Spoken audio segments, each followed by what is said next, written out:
जदि कौन कम बार बार फेल होती कम आपंकर हो पार ना 40टा पावरफुल आपण समस्ते पढ़िले जापर हय सिद्धि साक्षी गौरीसा शंकर भगवान माता पार्वती एथपाई साक्षी अच्छा 40टा सिद्धि आउ ताको पढ़िले ऑटोमेटिक सिद्धि हो तार गोटे दुहा आपण मन रखिए दुर्गम काज जगत की जेते सुगम अनुग्रह तुम्हारे तेते जदि कौन कम बार बार फेल होती ग्रह दशा आपंकर अशांत अच्छे से कम हो पार नहीं यही दुहाटा को आप 108 थर जप करेंगे प्रत्येक दिन। आउ गोटे कथा जदि काम करने को जाऊँगी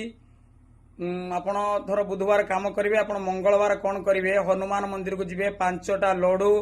आउ गोटाए बिड़िया पान हलदिया फूल ने धूप दीप जहाँ नवा कथा ने नहीं कि थोईदेला से भगवान को देदे ब्राह्मण तक अच्छी पूजा करेंगे।